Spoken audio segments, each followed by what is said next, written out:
Hello and welcome to ICG Podcast Episode 8. I'm Abdul and joining me today is Yesvanth. Hey all, it's good to be back, episode 8. So we did a podcast previously and now we are officially crossed our previous podcast episode. Now we are episode 8, so more to come. Thank you. Yeah, it's astounding to see that it's been 2 years since we did our initial podcast run, Yep.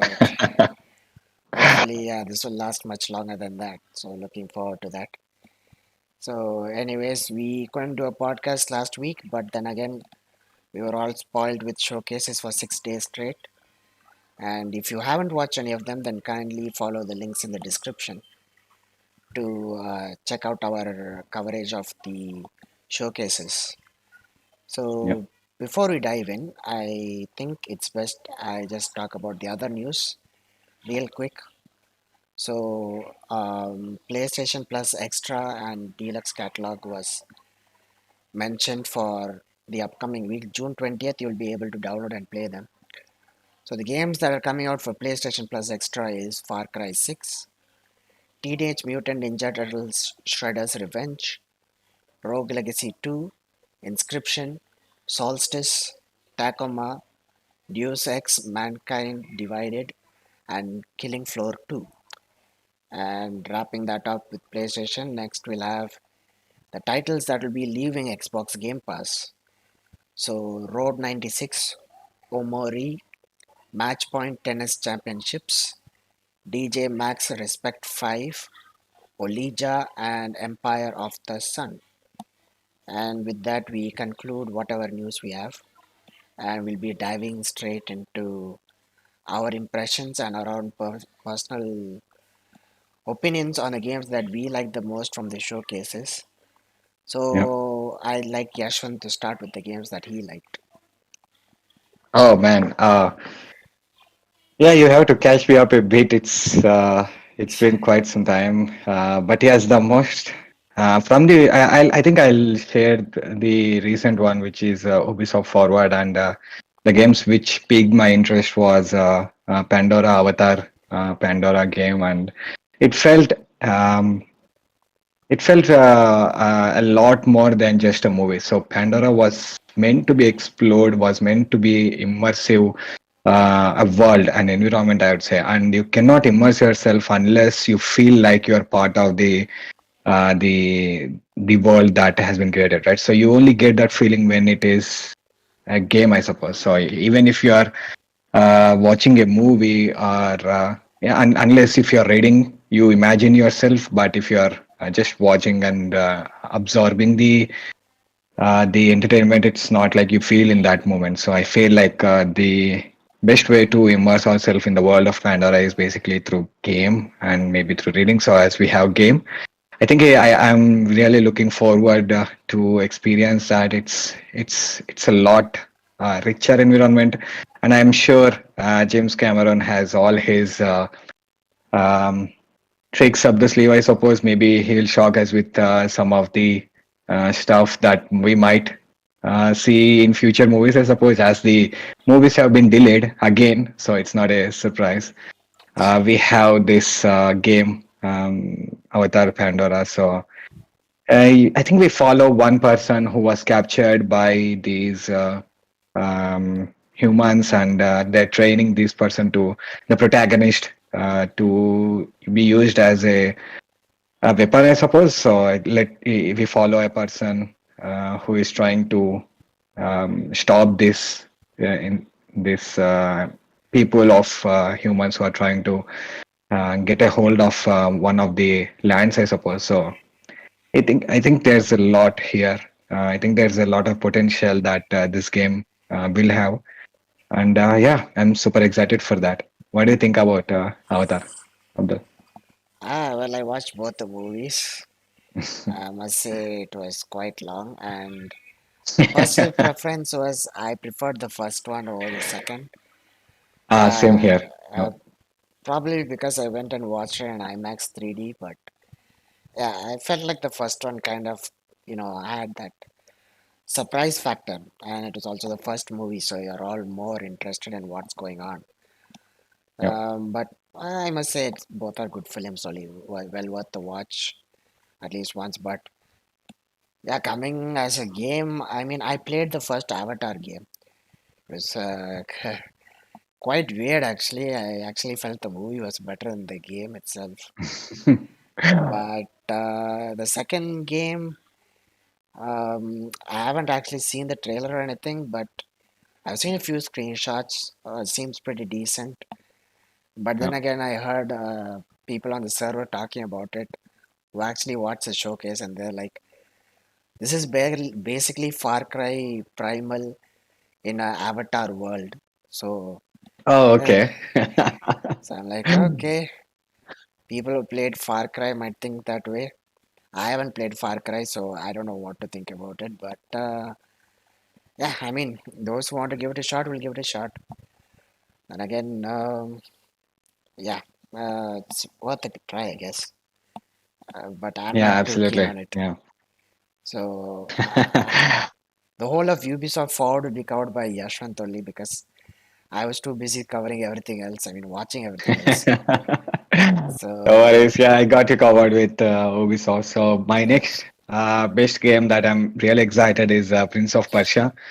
Ah, I have a fond memory, man. I have a really good fond memory. There is this Nokia phone. It has a rectangular and then a bulge at the bottom. It's a Nokia engage, phone, and engage. yeah, yeah. Okay, engage. My father used to have that, and this game was preloaded in that. This game and some Indiana Jones. These two games were part of that phone, and the most I played was Prince of Persia, and it was an incredible game for that time. I suppose even the the graphics or the capability of this smartphone was not. It's not even smartphone at that time. You can just call it a phone, I suppose, but Yeah, yeah, it was a very fond memory I had, and I at the moment I saw the trailer, all the memories just flashed into me, and I was like, oh, that is so awesome. And yeah, to see it so polished, so very well constructed, and so very detailed, I would say, from that small screen. But yeah, it's really nostalgic, and I would say everybody who had their experience with Prince of Persia will be absolutely excited to get their hands on this. And yeah, I cannot wait. I saw that you have amazing platforming. Absolutely, it's a side scroller, and yeah, it looks like there's this time aspect of it. You can rewind, I suppose. I'm not sure what that entire capabilities is, and the shocking twist is from the trailer the protagonist is not the only one who has control over that capability. So there is a different person who can control some sort of time, I suppose, so time ability. So yeah, it will be very interesting, and I can only hope that whatever the game was showcased. I can only hope it will be that, and I see if it's anything like that. I'm absolutely sure it's going to be a huge hit. yeah. I just want to touch up on that subject because apparently it was not just shown at Ubisoft Forward; it was also shown at its Summer Game Fest. So Yeah. the initial impression was they made it very clear actually in the start itself. They told us that the protagonist is actually not the exact prince that we play as. As Oh, per the okay. story, it seems that the original prince has been kidnapped. So I guess the protagonist is probably his bodyguard or trusted friend or someone. So we're not playing as the prince for the first time. So that's different. And I guess Ubisoft wanted to bring back the nostalgia factor, like for Yashwant. So they decided to go through the 2D platforming sort of genre instead of 3D and all. And I've seen plenty of people get put off by that because they felt like, oh no, Prince of Persia is supposed to be 3D action, blah blah blah. And but then again, it's been so many years since we last got a Prince of Persia game, so Yeah. it's understandable. But something's better than nothing, and this looks pretty cool. Very colorful, quite a lot of combos, interesting. Character looks pretty sick. Looks more modern Yeah, actually. yeah, Looks like a more yeah. modern guy, but yeah, it's With good. all the braids and all. Yeah. And you're not just limited to just a sword or something, because in this game you also have bows and arrows as well, if I've seen it correctly in the trailer. But anyways, and we've actually got a launch date. It'll be January 18th of Yeah. 2024, and it'll be available for PC, Switch, Xbox Series X, S, and also Xbox One, as well as the PlayStation 5 and PlayStation 4. Oh, So okay. yeah, They cover a lot. yeah. So everyone gets a chance to play it, Yeah, yeah. and luckily I got this info through Summer Game Fest, so I was saying it. So Yashwant, you can continue with your Yeah, I list. mean, it makes sense. People are complaining about it's not being a 3D or a 3D sort of third person view or whatever it is. But basically, I feel that there's simplicity and there's better way to tell a story and experience it from the lens of a side-scrolling, a 2D platforming. I think there's a lot artistic way in this.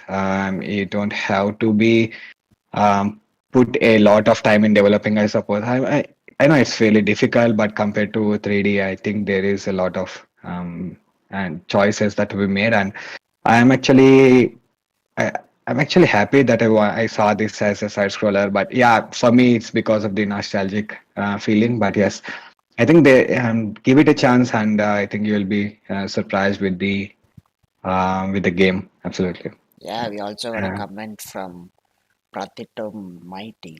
Sorry if I pronounced the name wrong, but hello and good morning to you because you just woke up.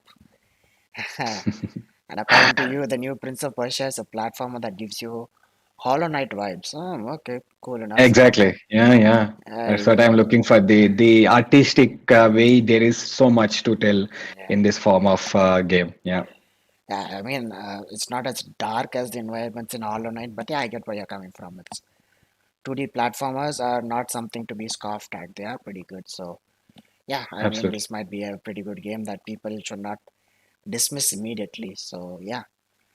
Yeah. So what's next, Yashwant? Yeah. So it's Assassin's Creed Nexus VR. So there's a VR game in Assassin's Creed world. And it makes perfect sense from my point of view. It makes perfect sense where you have it, you be in a first person, jumping from one ledge to another ledge, and then having to um, be in shoes of assassin, and then experience that world as a 3D environment. What you say, the 3D sound sensing, I suppose. So it feels more close, more in covered in the world, and I think Assassin's Creed world is very perfect for virtual reality if they nail it correctly, and there is huge potential for VR space for Assassin's Creed. I'm just scared that I might end up punching somebody when I'm trying to use the VR headset. Someone comes knocking on the door, tries to be calling me, and I'll just be playing Assassin's Creed, and I just try to do a hidden blade stab, and I end up Hidden blade. just punching them with the controller. So yeah, Yeah, I think the sneaking around everything, I feel there's a lot of potential for yeah, Assassin's yeah. Creed VR. Yeah. And then Yeah, I yeah, think the next one is Assassin's Creed Open World. It's an RPG game, and it's a mobile game. And the twist comes on, I suppose. I think it's also free to play, if I'm not wrong. So, an Assassin's Creed Open World RPG, mobile, and free. All the words put in one sentence. So I don't know how Assassin's Creed and then RPG come into one world, but we have to see, I suppose, because Valhalla is supposed to be brave and bold. They are not supposed to be assassins kind of thing. And then an RPG might it doesn't fit mix in the world of assassins from my understanding. But let's see if it's as good or if they can pull it off. But from me, I don't know. I'm not that much excited, but it's something to share. yeah. The thing is, the if you remember, the last three Assassin's Creed games were all RPGs. starting with Origins, then there was Odyssey, then there was Valhalla, and it was a decent job of being an RPG. But I felt like some elements of the Assassin's Creed original were toned down for the sake of RPG. But yeah, every game studio is free to experiment, so Ubisoft did just that. But coming up with the mobile game, yeah, that's we have to wait and see how it goes. Exactly. Yeah. Yeah. I remember there was some Assassin's Creed. Uh, I don't know. It's a boat game, I suppose. Sailors or whatever it is, pirates. Or I remember downloading it on my OnePlus 3 at that time, and it didn't play at all. It was super hard and it was lagging all the time. But yeah, maybe they have optimized this new Assassin's Creed, I suppose. But let's see. Yeah, I don't know how it's going to be. Yeah, And yeah, the next game is Assassin's Creed Mirage. yeah, Oh man, yeah, it's the biggest game for Assassin's Creed franchise right now, and for Ubisoft, in general, it's yeah. their it's a AAA game, I suppose, and they are the most the why I'm excited is because they keep saying that they are going back to the roots with this game and going to the actual assassin role and not just some Valhalla, I suppose so. But yes, when they keep saying back to the roots, that gets me excited, and I saw that there is new capability where you plan your attacks, I suppose, where you lock in phases. Well, like if there are four enemies, and then you don't want to wait after attacking the first enemy, you can sort of uh, it's kind of a planned attack, I suppose. It's you are setting up the attack, and then right after the other, it executes on its own kind of thing. So that's in an instant. Basically, you can. That's actually quite assassin kind of, I would say, because you are well prepared. You need to be as quick as possible. You don't want to be scrambled around. So as soon as you land, you tuck tuck tuck tuck take down four or five enemies. That seems quite unique, and I'm excited for this as well. What do you think? Yeah, I mean, after Valhalla, people were really Yeah, let man. down. It was quite a grind fest, a huge map, and it was quite boring. Too much hand holding, and it's like do one quest, complete it, do the other quest, and yeah, people got bored. I must say kudos to people who actually bothered finishing it, and even bigger kudos to people who actually got a platinum in it. So great, Oh, you guys have plenty absolutely. of Yeah, you patience. deserve that platinum. Yeah, Yeah, you have plenty of patience. But yeah, I guess Ubisoft kind of lost the direction they were supposed to go at that time. So I think it's good they're yeah, bringing back Mirage. They might gain back the players that they lost with the previous game. So looking forward to seeing Mirage succeed. absolutely. Yeah. And the biggest one I think for Ubisoft, other than Assassin's Creed, is Star Wars Outlaws. And oh man, it's anything with Star Wars. Sign me up. I'm there. I'm a huge Star Wars fan. And yeah, so it's you are following these outlaws, I suppose, and there is this protagonist, Kate, and she has a pet named Nick. And yeah, let's see. I mean, as far as I remember, every Star Wars has a protagonist, and that protagonist has this a robotic friend always in almost every franchise. But we didn't see any protagonist with sidekick as a living organism, and this is kind of a pet animal, right? So how they are going to make use of this? There's going to be a lot of freshness, newness, I suppose, and yeah, apparently this pet can also be used to fetch. So yeah, there is too much to unravel. I'm excited for Star Wars Outlaws, and yeah, what do you think? You're a Star Wars fan, but have you played the Jedi games? No, I did not. I have a huge backlog, man. Obviously, you can assume that I did not play.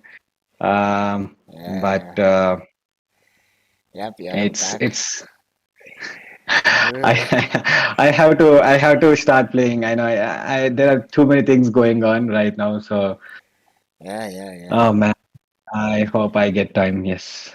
You should definitely take a day off, play some games. I should, yes. Yeah. Yeah.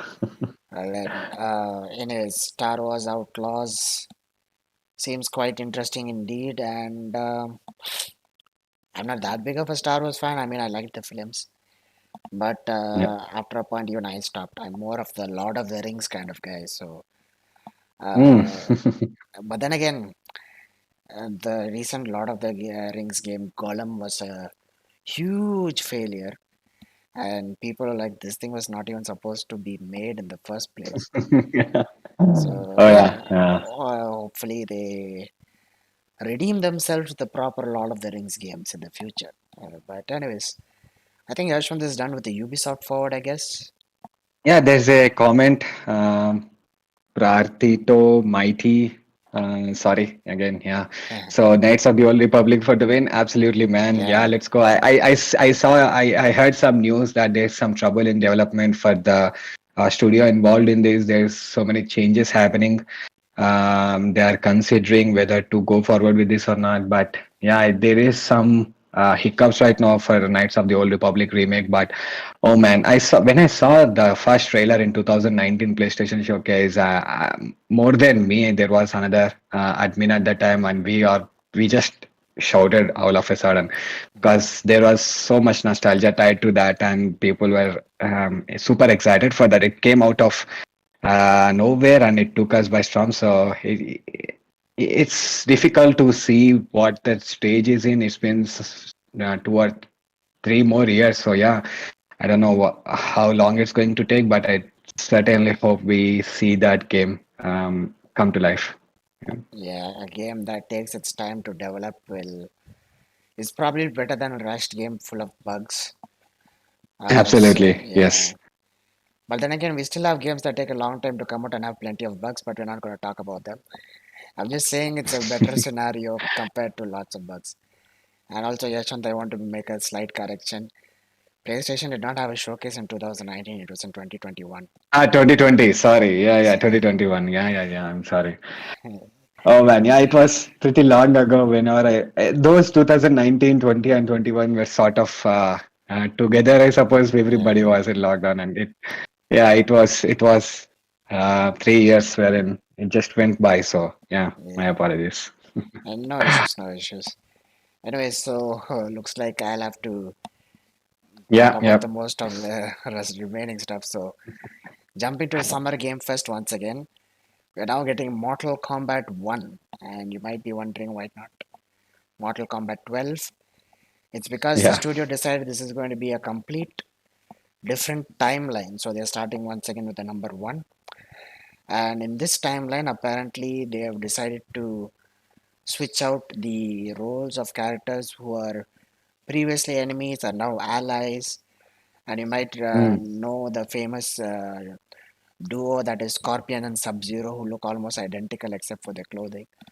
They were yeah. rivals and all, but in this timeline, they both are brothers in the game. So it's Mm, going to be quite an interesting story to see how it turns out. And what is going to happen is a new feature of this Mortal Kombat is that they are bringing something called cameo characters. So basically, what they are is there is a separate, like a tag team partner for your fights. They don't continuously fight, but what they do is when you summon them, they come in, do a few attacks, and sometimes you can chain attacks with them to create more powerful combos.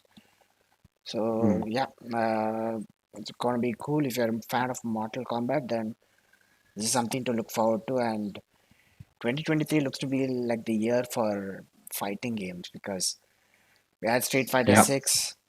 The Mortal Kombat 1 is coming. Tekken 8 is in the works. Like I think beta is going out right now. So yeah, it looks to be like the year of fighting games.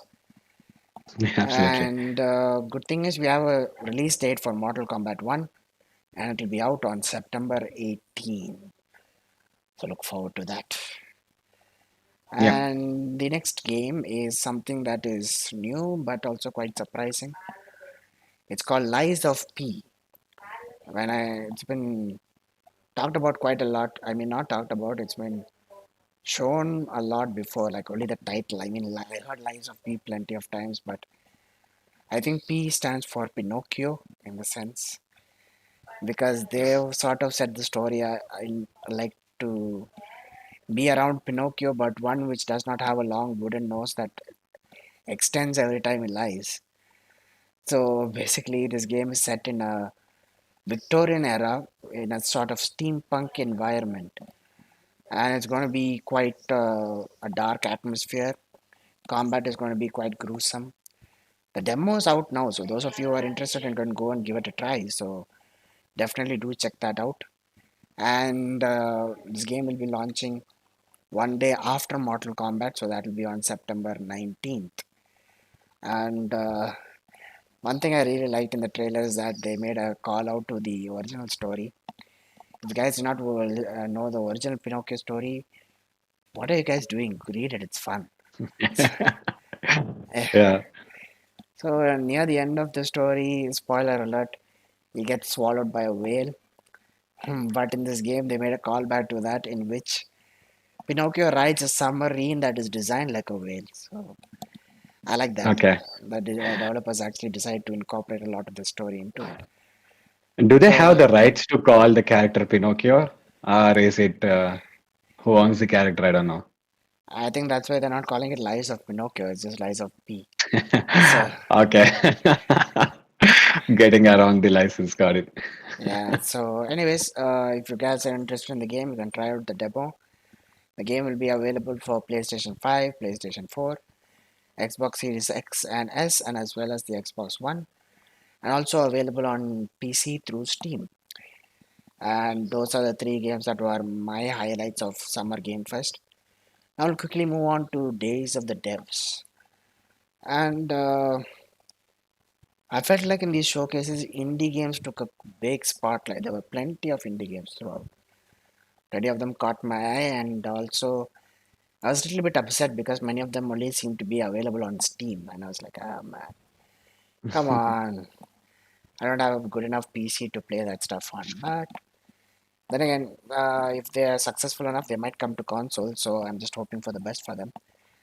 Yeah. Anyways, in Days of the Devs, the first game I found interesting is called Viewfinder. So it's a first-person game where you're supposed to take photos to solve puzzles, and you have to find images hidden in certain areas in order to unlock new areas. And it's interesting in a way, like you can go next to a staircase, take a photo of that staircase, and like the old Polaroid cameras, you take a photo immediately, it prints out the photo, and you keep that in your inventory. Then when you go through the level, you will come across a place where you require a staircase, but there's no staircase there.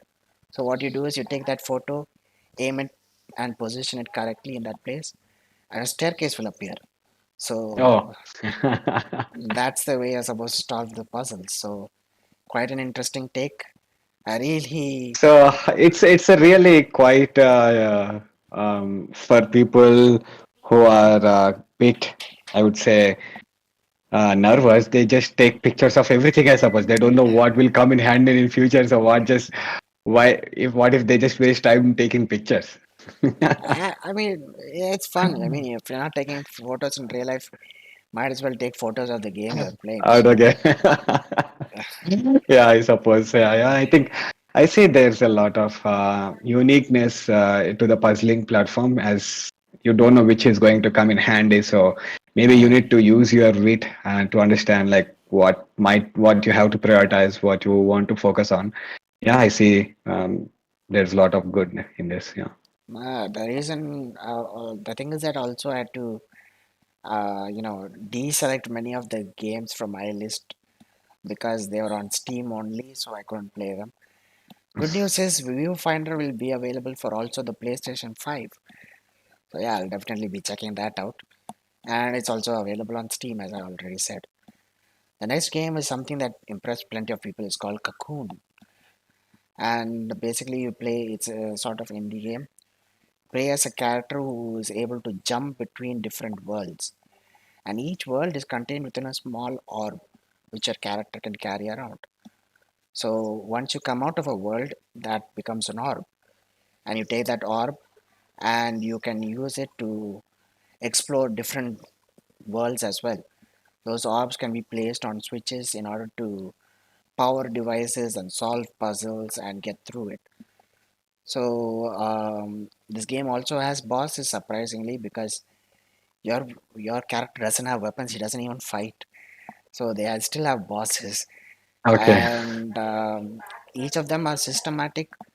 You're supposed to still use the orbs to defeat them, and they only pop up at random. And with the game trailer, I couldn't exactly catch how the battles are supposed to go, but hopefully in the future when we get more gameplay, we'll get to know about it. So good thing is this game will be releasing on PlayStation, Xbox, Switch, and Steam. So yeah, definitely be on a lookout for Cocoon, and that will cover Absolutely. up my days of the devs portion. Next, we move on to Devolver Digital, and I must say the entire showcase was I don't know, it was they took a different approach. That much I'll say. You guys should watch it if you feel like you want to watch a show where people are paid to act like they are excited. So, Okay. I'm Oh man, that's really harsh. I mean, when I saw it, it was pretty clear they wanted to make it seem like people were forced to be excited, but it was planned. I'm not going to spoil it for you guys, so kindly go and watch the showcase. I recommend just skipping near the end. That's where the entire forced comedy bit is there. So yeah, Okay. throughout that there were plenty of good games, but the one that struck out the most was one called Baby Steps, and I don't know. Yeah. I don't know if you guys know, Go ahead. Go ahead. but there was a game called Getting Over It, which was a big craze on PC. It was basically a Yeah. guy inside a big, uh, I guess, a tub Cauldron. cauldron. Yeah, cauldron. Yeah, guy stuck in a cauldron. You only had a pickaxe or hammer. You have to move your mouse to grab on to each pieces to make him go ahead, and if you miss, you come all the way down to the bottom. Very frustrating game, but it was very popular for people who streamed it. And this is the same studio that is making Baby Steps, in which you're Mm. a middle-aged man who's still living in his parents' basement suddenly gets transported into a different world where he cannot move himself properly, so you're supposed to individually control both his legs. So you have to struggle and try to make him walk in a straight line. Man, the trailer was hilarious. I mean, the amount of times the guy fell down, and I can definitely see the amount of frustration it'll cause, and definitely seems like just getting over it.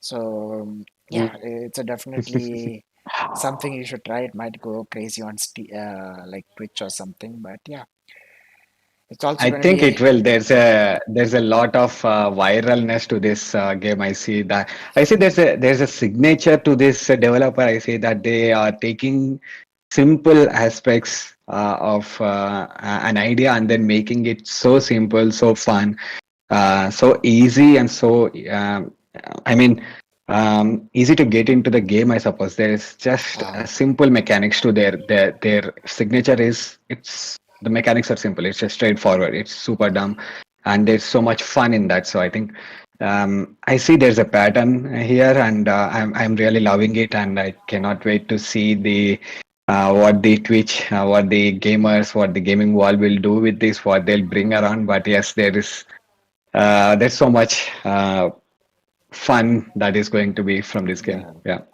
Yeah. it's going to be hilarious. That much I know. And again, once again, good thing is it's also coming to PlayStation 5 and PC. So yeah, another game to Awesome. add to your backlog, Yeshwanth. Oh, absolutely.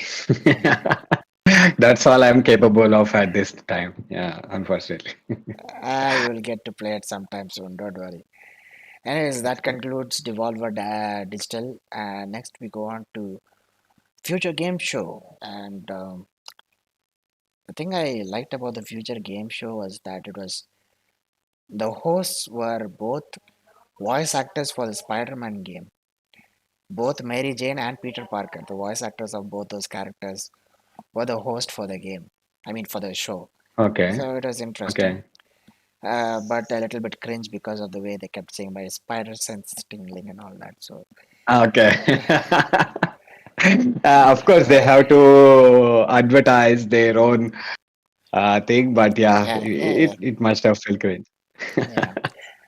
So then again, moving on to the standout games, Lord of the Fallen. For those who do not know, this game was available back in 2014 itself. It was okay-ish.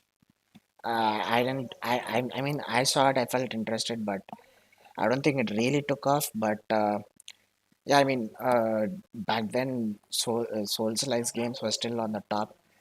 Dark Souls. Many people are trying to, make a game that is similar to Souls-like and all. So it's still picking up. Yeah. Lords of the Fallen was also one of such games, but I think they sort of missed their target in certain aspects. So they decided we'll go back to the drawing board, start afresh, and this time we'll do it properly. So this game is going to be Souls-like. It's going to be a complete reboot, but that's what they're saying. It's going to be stylized as a reboot. But the story actually takes place 1,000 years after the events of the 2014 game. But you don't have to play the previous game in order to know the story of this game. So let's go ahead with this game itself. And good thing is, just like Souls games, you can complete the campaign in co-op, and you also have multiplayer PvP. So just like in Dark Mm. Souls and Elden Ring, where you can, just go to another person's world and try and attacking them, or you can call your friends in to help you with a boss or something. You can also do it in this. And I'm pretty sure you're gonna need all the help you can get because it's a Souls-like game, so you definitely need it. The interesting aspect about this game is it has two realms that are coinciding side by side. So you play in the world of the living called Axiom, and then there is the world of the dead called Umbral. And the player has a magical lantern called the Umbral Lantern. And what happens is when you're going across an area, you see a massive expanse that is like you see a chasm, you can't cross it.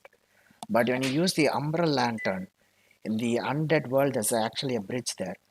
So you just light your lantern and cross that chasm because your lantern is putting you partially through the undead realm. That's an interesting Um, concept. So the player okay. has two lives, one which they can sacrifice at any time to directly go into the umbral world, and otherwise, if you die, you'll end up there anyways. So why waste a life? Because you're gonna get killed anyways. So, but yeah, it's part of the game. So, and the thing is that you have to go through umbral sometime through the game to complete the story and objectives and whatnot. And they also made sure that people might like to grind, level up, and all that stuff. So they'll stay in Umbral, try to level up the character. But the devs Exactly. were very smart. So they implemented a system where the longer you stay in Umbral, the more aggressive and the more amount of enemies that start attacking you there. So Mm. the quicker you get out of there, the better it is. And so Lords of the Fallen is something to look forward to for Souls fans. It'll be available on PC, PlayStation 5, and Xbox Series S and X. Yeah, I see XS. a lot of similarities with Souls like lore and rules.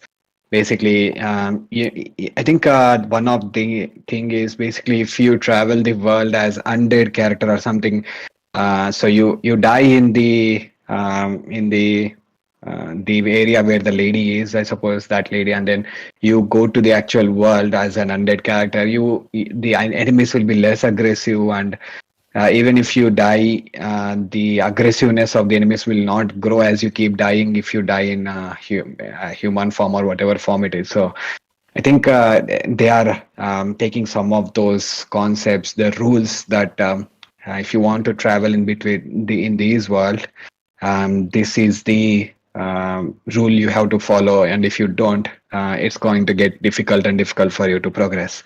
Yeah, But yeah, yeah, I see they are trying to be a Souls-like game, and if there is bonfire, then yeah, I will say it's like Souls-like game. yeah. And Yeah. one important thing, if you guys haven't noticed, This game does not support the PS4 or the Xbox One, so uh, those who are saying next gen games are not there yet, well, here's a next gen game. Excellent. Absolutely. Yeah, and the cherry on top is that this game will be released on Friday, the 13th of October. So yeah, Mm. the devs really put some thought into it. So yeah, Friday the 13th, October 13th. Look out for Lords of the Fallen. And we got another comment from Pratrito. Dude, I'm sorry, I can't pronounce her name. But he says, I once tried a Souls game. I went to bed in tears that night. We've all been there, buddy. I've been there. We've Oh all man, been there. it took me ages to complete Dark Souls 3, and unfortunately I started with Dark Souls 3 because I couldn't. The graphics for Dark Souls 1 and 2 felt really outdated for me. So when I started with Dark Souls 3, yeah, the initial monster, the first boss that they have to defeat, I tried in every possible class. And finally, I decided, okay, strength is the class I need to go. And then that's when I felt, okay, yeah, I can progress with this character. I tried as a magic character. I tried as the dex build. I tried so many builds possible, and I couldn't get past that first. I don't know his I forgot his name, Linder or somebody with so I tried too many classes basically. I tried all the classes, and the easiest I felt was with the strength build, and that's when I went, yeah, okay. From that point on, I started to understand the world. I started to get a hold of the rules and the pattern. You get used to that, and then you'll progress. Once you are in that mind, once you understand the souls, like it's really an enjoyable and super fun game. Yeah, with the strength belt, you just go unga bunga and go No. bonk, and just get the Absolutely. largest weapon Yeah. to just bonk. So Fuck. yeah, Yes. and just a heads up, Dark Souls or any Souls game is way more fun in co-op. Having fun with your I friends agree. is just adds to the experience. So yeah, definitely try it out with your friends next time. Anyways, moving on. Next game that caught my eye was Headbanger Rhythm Royale. I just called it the pigeon game because you play as pigeons, man. Play as pigeons. Oh, okay. Yeah, yeah. So Play we have played as a cat, we have played as a dog, now we are playing playing as as a a pigeon. pigeon. That's awesome, man. Yeah, and Yeah. it's the thing about the trailer was they didn't show you any gameplay. They just showed you animated pigeons in different costumes, just Okay. singing, dancing to the beats and all that. So I don't know. It might be a fun game. Who knows? But if you wanted to see a pigeon without a beak, then this game has plenty of pigeons without beaks. In fact, they have pigeons wearing a T-Rex head. Oh Uh, my God. Okay. yeah, so this is fun. I'm definitely looking forward to it. In fact, the official ICG mascot is even a pigeon. It's a it's a running joke in the server, but never mind. Anyways, this is also going to be a game that's only for the next gen console, so it'll be available on PC, PlayStation 5, Xbox Series X and S, and Nintendo Switch.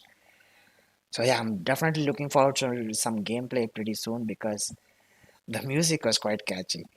And yeah, then the last game from the future game show is called The Last Faith. Man, I really seem to have been Yeah. apt in the listing of it. Last Fate. Okay. Yeah. Yeah. So this is for Bloodborne fans, and unless you're not okay with 2D side scrolling, you might like this because this game is also set in the Victorian era, very dark atmosphere, and you can really see they've taken lots of inspiration from Souls games, and it's also pretty much like Bloodborne, except your character can double jump and has wings when he double jumps. So, Hmm. and of course, the weapons are huge, it's very gory, and yeah, definitely those who want Bloodborne and don't mind 2D side scrolling, definitely give it a go. And this will be available for PC, PlayStation 5 and 4, Xbox Series X, S, and Xbox One, and also the Nintendo Switch. This game will also be Hmm. coming in October, but the date has not been specified. Right then, that I concludes. think it's basically if whenever you put a word Bloodborne in the comparison, it excites everybody. I'm sure, I'm 100% sure Sony, PlayStation, they know that they have an amazing IP in their hands and they're not rushing to remaster or reboot or remake or whatever it is. They know that they have an incredible IP in their hands, and maybe they might use this for mid-gen refresh if there's going to be, or next gen. I think they will absolutely make use of this as something newsworthy, absolutely to draw the attention, to make people notice that this is coming, to make its presence visible as strong and as possible. That I think that's they are going to use this as their trump card, absolutely. And when there is something that needs to be done, I think Bloodborne is a trump card. And even there's it's not ready, they'll just announce, I suppose, hey, for FYI, we are working on something in this world. They don't even have to come out and say Bloodborne, man. They just have to throw some words or some Yeah, lore or something related to that world, and people will go crazy. Yeah, I'm sure that there is going to be something, but I heard so many things about this. I heard some real journalists who even know that it is happening, but they are not sure who's doing it or when it is going to come. But yeah, it would be stupid for Sony to not know the potential, the fan base, the craze that this game has, and I'm sure they know. So they are taking their sweet time to wait, ask. I mean, keep us waiting. And yeah, as soon as they drop, they know gamers will pay as much as they want. yeah. I guess they are waiting for the PS5 to outsell the PS4 before they can bring in a next gen Bloodborne game, I suppose. Mm. Just Yeah. just my opinion. Don't take my word for it. I, I'm not a Sony insider. I'm just giving my guess. But yeah, it's definitely one of Uh, the games that people are really waiting for. Anyways, yeah, moving on. Now coming to the end of the podcast, but we are ending it with a bang because we are closing it with the Xbox Games Showcase. And of course, there have been this showcase in the general audience. They all said this was a win showcase. They showed plenty of absolutely. Yeah. anticipated titles. I mean, main highlighting fact was day one on Game Pass. But then again, you don't have a date for it. But still, Uh, all those big games and they're all coming day one on Game Pass. So yeah, it's to hype up people. Definitely keep them in the loop. So good on Microsoft for doing so. Now we just have to play the waiting game. Although I seem to have noticed that recently there has been a price hike for the games because now it seems that the standard editions of games are well above the 6,000 mark. Yeah, as if buying 5,000 rupees for a game was not expensive enough already. Now it's 6,000. I don't know. But anyways, we'll put that aside when we come to purchasing games. We'll think about it. Now going on to the first entry of my list. This is a game that I am very excited for because I'm a car fan. So Forza Motorsport. Yes. yep. Finally, the Microsoft side or competitor to Gran Turismo 7. I want to see how it goes. So I saw their gameplay review trailer and so I mean reveal trailer, and it seems that credits and your overall skills will be different. In fact, they call it a car PG. I mean, they're coming up with terms, man. I can't keep up. Yeah. Car PG. So the thing is that when you drive on a track, you take corners properly, you do a better lap time, everything. That will give you experience. That will level you up and give you skill points or something. And with those skill points, you can buy upgrades for your cars.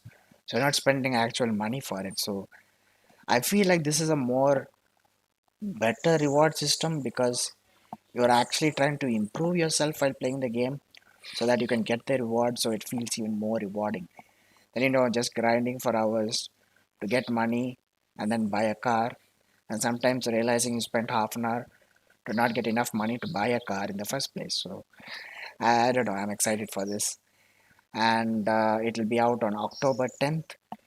And for those of you who have been keeping track, it's the same date that Spider-Man 2 will be releasing. So yeah, I guess Xbox fans have one game to be excited for when PS fans have another. So yeah, I'll definitely be playing Forza instead of Spider-Man. But I think Yashwant might be playing Spider-Man. Or will it always be? If at all I'll be playing anything, I'll be playing Spider-Man. Yes. Yes, yes, yes. Oh, speaking of which, pre-orders are already available and plenty of people have already pre-ordered. It's still 4 months till Yeah, the yeah, game launch and people are already pre-ordering. The collector's yeah. editions are getting sold out. They're sold out. Wow. Yeah, a collector's edition is 14,390, I suppose, and it's still sold out in mere seconds. So yeah, it shows the value the IP holds and the trust that gamers have in the Insomniac Insomniac. games. And yeah, absolutely, it's yeah, there's absolutely the out of stock deserves, and I believe that compared to Ragnarok Collector's Edition, the Spider-Man edition, I don't know the number of stock, the number of units that were made available were considerably less than Ragnarok. I am not sure about that, but the Spider-Man 2 Collector's Edition actually sold out pretty faster than the Ragnarok Collector's Edition. Yeah, yeah. So yeah, there is, I don't know, maybe yeah, Spider-Man is a huge character. Everybody knows about Spider-Man, not as much as the Kratos. So yeah, I think the name itself was enough to outsell the collector's edition out of stock. Yeah. Only drawback I can say is that once again, no disc with the collector's edition. Yeah, this is becoming a trend. Maybe we can have a huge discussion on this, but it's not good. And that's what I'll say. Yeah, we already spoke about it in one of our previous episodes. We'll skip over that. Yes, yes. Yeah, as I was saying that, I remembered. Yeah, we did talk about this. Yeah. Now then, coming on to the next game I found. It's an indie game. It's called Jusant. Jusant. I don't know how to pronounce it, man. They If should you are name. French, you yeah. Yeah, if you're French, you say Jusant. If you're just English, Jusant, Jusant. It's not croissant. So It's not croissant. It's not croissant. Yes, it's Jusant. I mean, now I think if I just feel like if people are going to release games that are not easily pronounceable, they just should put brackets and write next to it how it's pronounced. You know, yeah. more important than Yeah, the release date. the phonetics. Yeah, the phonetics. More important than the release date. The phonetics. We want to pronounce your games. So yeah, and it seems like a very chill game. But then again, not very chill because there are puzzles involved. So you play as a mountain climber and you have to solve puzzles in order to climb the mountain. So you can make, I don't know, I mean, like the trailer showed plenty of stuff where like the snow falls off from the side of the mountain to reveal ledges which you can hold on to and climb, and then you can like Mm. you can jump like a certain distance from one ledge to the other ledge across the mountain. So yeah, it definitely piqued my interest, and it will be coming out in fall of 2023. Oh my God, why do they follow the American seasons? Can't they just say monsoon, Exactly. summer, or winter and be done with it?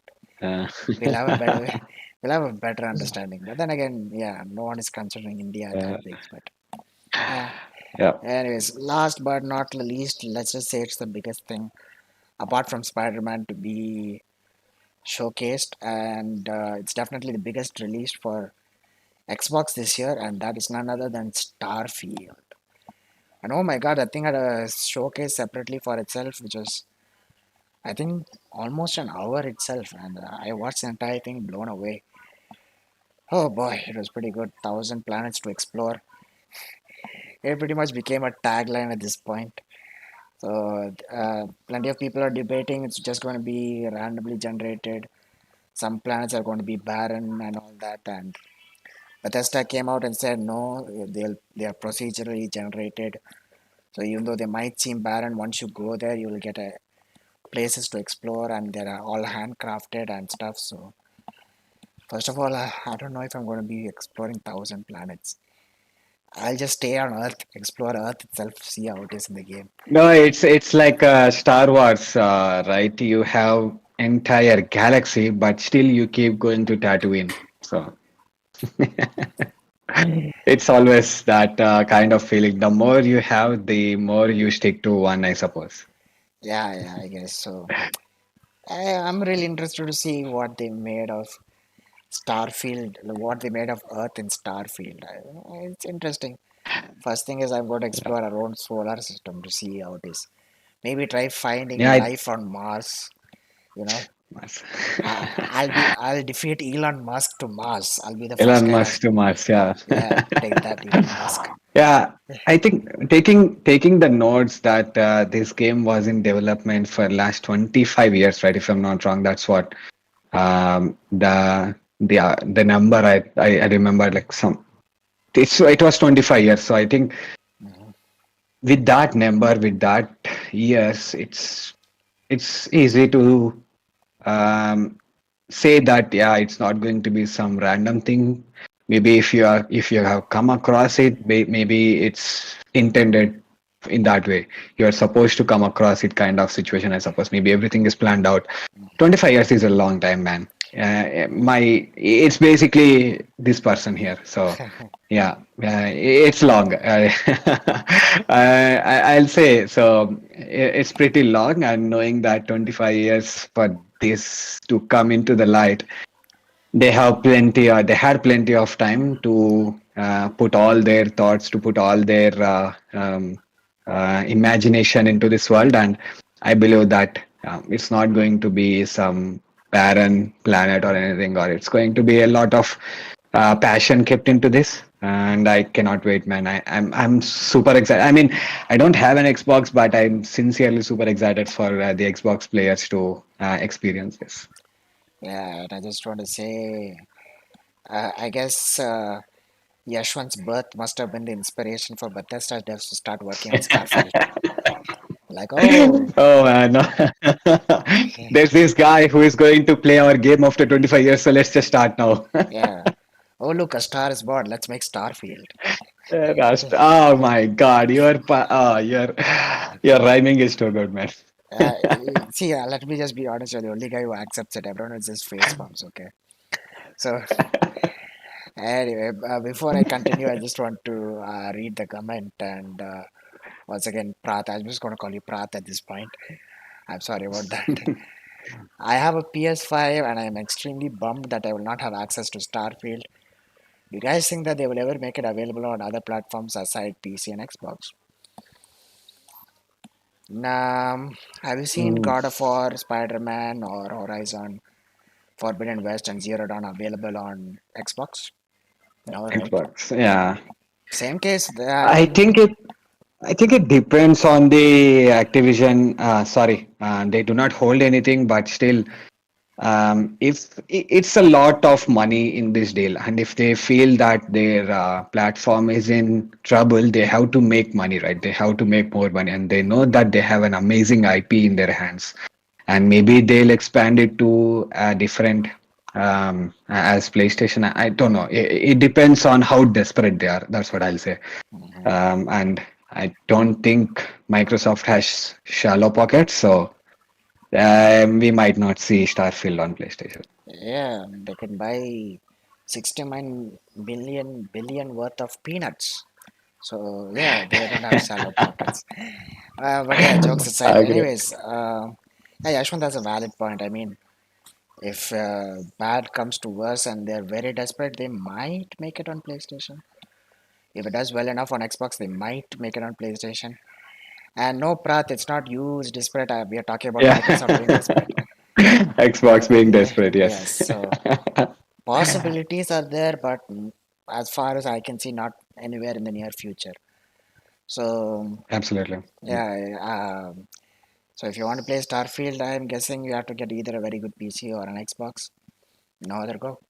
But yeah, coming back to Starfield in that case, uh, there's like they said, 1,000 planets, and you're not going to be allowed to visit it immediately. Of course, you need to upgrade your ship, level it up, get your skill points, put it in the required area so that you can unlock, light speed travel, space jumps, and all that stuff to go to different galaxies and all.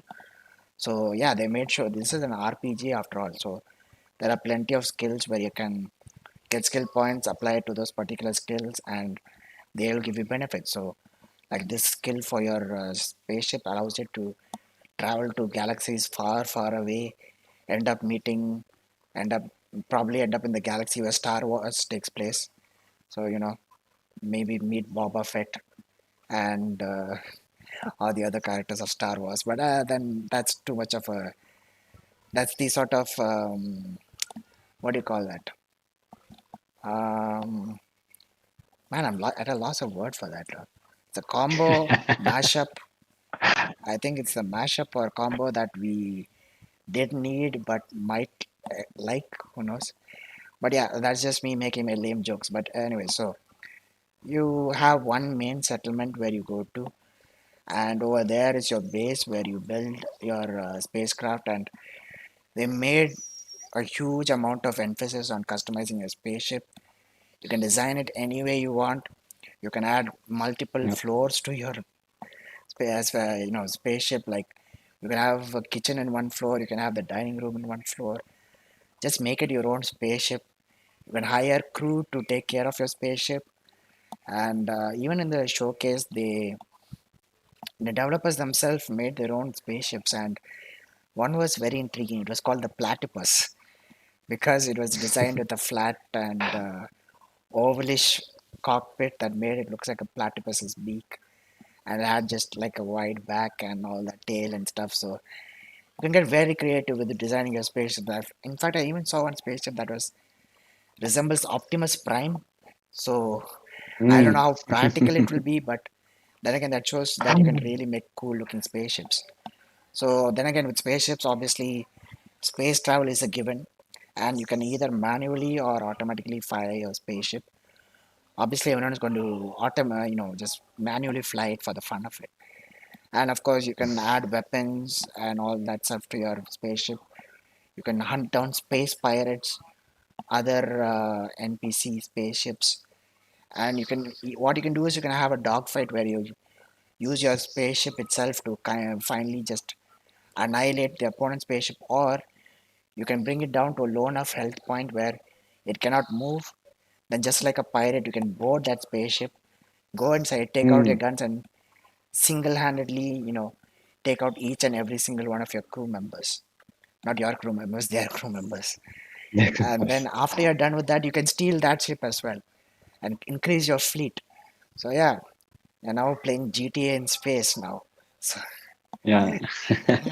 yeah, I don't know if you can categorize with this Starfield to one genre, I suppose. There is too much vastness to this world, and basically, if they are, I saw there is some NSFW Lost City. aspects of the game as well. Yeah, so there could be some exciting things there. So you cannot just categorize this game as one genre. So there's a lot of vastness and lot of open world. So basically, you can pretty much do whatever you want, I suppose, man. Yeah, Yeah, I think the term for this correct term would be open universe and not open world. open universe. Yeah, Yeah, yeah, yeah. yeah, Then again, like other Bethesda games, you are given the option to romance characters. So yeah, so don't yeah. stereotype with a word. So when people ask you if you have a girlfriend or not, don't tell them that you have one and just say that they're inside the game. No, no, no, that's just wrong. So, Yeah. but then again, who am I to judge? You do what you like. Yeah, yeah, yeah. Not saying that I won't find a partner myself, but just saying. So yeah, you can put skill points into stuff like a boost pack, which is basically like a small jetpack for yourself. So the start of the game itself, you can put skill points into it and just fly here and there whenever you want. And then you can put skill points into melee combat, so you can just Superman punch everybody so they get knocked out in one hit. And you can do stealth takedowns, many things. There are plenty of skills, and this game can really keep you occupied for hours at an end. And I'm really excited to see it. But let's just say that there is certain things where people will always nitpick, and not just people in general, gamers, especially gamers. They will nitpick, and the biggest thing that they're nitpicking is the game is locked at 30 FPS, and Yeah. that's a huge argument. People are like, it's 2023. This is the most powerful console, 12 teraflops. Still, we're only getting 30 FPS. What is going on?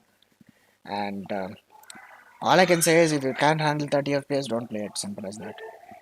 Enjoy the game for what it is, man. 30 FPS, 60 FPS comes later.